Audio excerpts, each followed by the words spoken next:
Hey everyone, so today we're going to unpack a global puzzle that honestly affects every single one of us, but probably not in the way that you're thinking. We're talking about this incredible and accelerating decline in birth rates all over the world, and why the way we usually think about it might be completely wrong.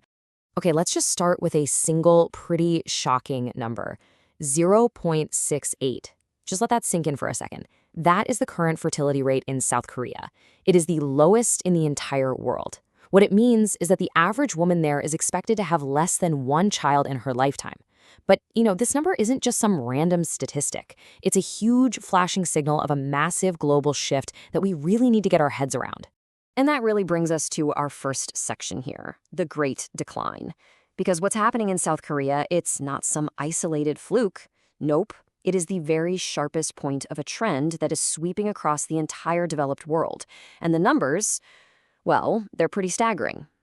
Just take a look at this list for a moment. What's so striking is who's on it.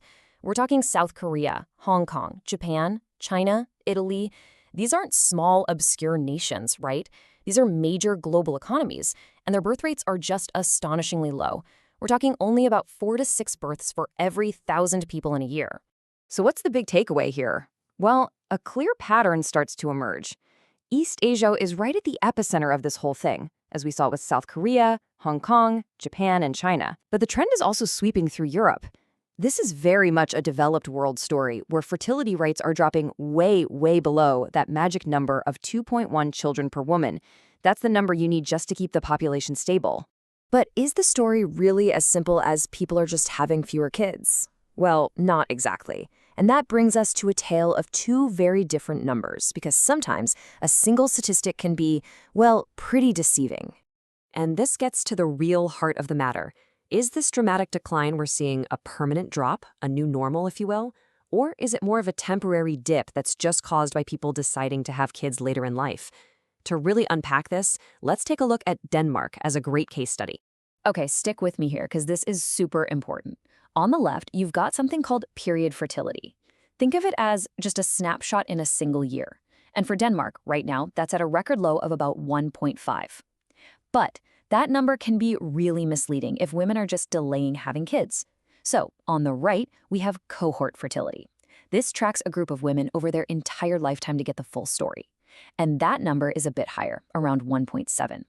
So, the big takeaway is that the dip isn't quite as dramatic as that yearly snapshot makes it seem, but it's still way below the replacement level. The downward trend is absolutely undeniable. So all of this leads us to a really fundamental shift in how we should be looking at this. It's time to stop thinking about this as just some demographic trend, something people just choose, and start rethinking the problem from the ground up. We need to move from just counting babies to actually analyzing the incentives that are shaping people's lives.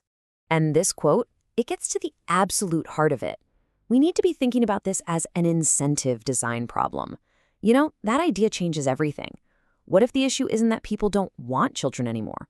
What if our economic and social systems are actively, even if unintentionally, penalizing them for having them? This is the core idea right here. For young people today, especially in our modern knowledge-based economies, there is this massive unpriced penalty of parenthood. The unspoken career costs, the financial instability, that fear of falling behind. It is a huge burden that our systems just don't account for. And it makes starting a family, economically speaking, look like a really bad deal. So if it's an incentive problem, how do we start to fix it? Well, the first potential solution is fascinating. It involves unlocking housing by connecting two things that seem totally unrelated: pensions and having a family. This reveals a completely broken system. So, step 1, pension systems obviously need future workers paying in to stay afloat. Step 2, to get returns, they invest a ton of capital in housing, which of course drives up prices. And step 3 is where it all breaks down. Young people can't afford the very homes their own future pensions are financing, so they delay having kids. It's a totally self-defeating loop. So, the fix, in step 4, is to redirect that pension money to finance affordable family housing. This aligns the incentives, and suddenly the system is working for itself, not against itself. But hey, housing is only one part of that penalty we talked about. A second solution goes right at the other piece of the puzzle: career-proofing parents by investing directly in their most valuable asset, their skills. So the big idea here is something called a portable human capital account. Think of it like a pension fund, but for your skills. It's a personal fund for training and development that follows you, the individual, throughout your entire career, totally separate from any single job you might have.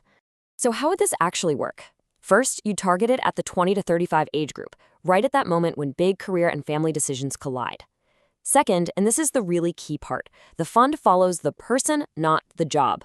So if you take parental leave or switch companies, your professional development doesn't just grind to a halt. This also solves what's called the collective action problem, since no single company has to bear all the cost. And finally, you fund it with a shared model, a bit from employers, a bit from the state, and a bit from the individual. It's a systemic fix, not just a nice company perk. Now, the real genius of this idea is how it completely flips the incentive for employers. Right now, a hiring manager might look at a young professional and subconsciously worry about the risk of them taking parental leave.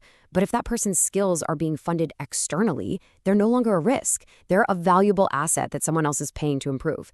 You turn what's seen as a liability into a clear asset. It's brilliant. And this quote just ties our two solutions together perfectly. The pension system literally investing in its own future revenue base. Whether it's by financing affordable homes or funding the skills of young parents, what you're really doing is designing a self-sustaining cycle. You're creating systems that invest in the very same people they need to survive in the future. So, we'll leave you with this question to chew on. What if the real key to our shared future isn't just about having more children, but about fundamentally redesigning our economic and social systems to truly and finally value the people who raise them? Something to think about. Thanks for joining me.